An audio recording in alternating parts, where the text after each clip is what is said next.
What's up, everybody? Welcome to Podcast Now. I'm Alex, and in this video, I want to talk about why I'm getting Prince of Persia, The Lost Crown. Really, the first game of actual substance, at least in my eyes, that we're getting in 2024. You got this, Last of Us, and then the year is kicked off. So this is a video series I do where I talk about, upcoming games. I talk about whether I'm getting them, not getting them, or am in between. And for Prince of Persia, I am going to be getting this game. I want to support a game like this. Now, you could say, well, Alex, this is not the Sands of Time remake, and you're right. And I don't know if maybe if you don't want to support it, I totally get it because of what's happened to that gem. But no, this is obviously a side-scrolling game, right? Not 2D, 2.5D side-scrolling game, and honestly looks really good. In fact, the one weakness I've said constantly about this game is they've actually showed too much of it. I think when it comes to these games, you almost want people to experience it with as little knowledge as possible, because big elements with these games are the enemies, the fighting, how the fighting kind of change. Right? Something has to change as the game goes on, right? You're going to get different powers or whatever,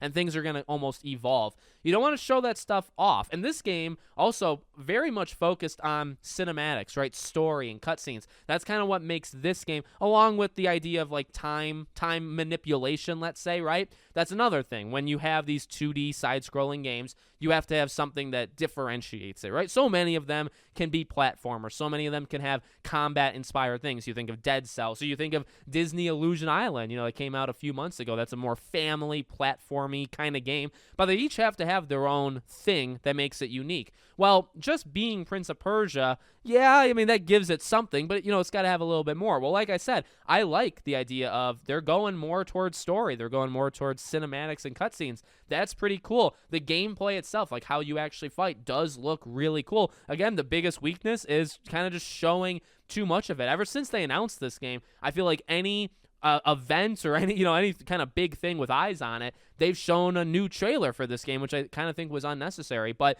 there's not too much more to say. I'm a fan of these side-scrolling games. It actually took me way too long to play Dead Cells, but I did just this past year. Absolutely loved it. Legendary game. I should have played it years ago, but I am a fan. I'm definitely a fan of these. Like I said, the thing for me is just they each have to have their own kind of thing that stands out, and I think this will. I think this will have its own unique thing that'll make it kind of different than the rest, beyond it just being Prince of Persia. It's also, like I said, the first game that really comes out this year. It's actually pretty well distanced from the rest of them. Last of Us comes out the day after, so that's not maybe ideal, but there's not really games until Tekken 8 and Infinite Wealth, right? So that's towards the end of the month, I think like the 26th and on. So this game has a little time to itself to establish itself, be the first game, again, with kind of like that drawing title, right, of the entire year. It's got a chance to establish itself. So let me know what you guys think in the comments. Make sure, as always, you're subscribed to the channel, bell icon turned on, and I hope to see you all on the next one.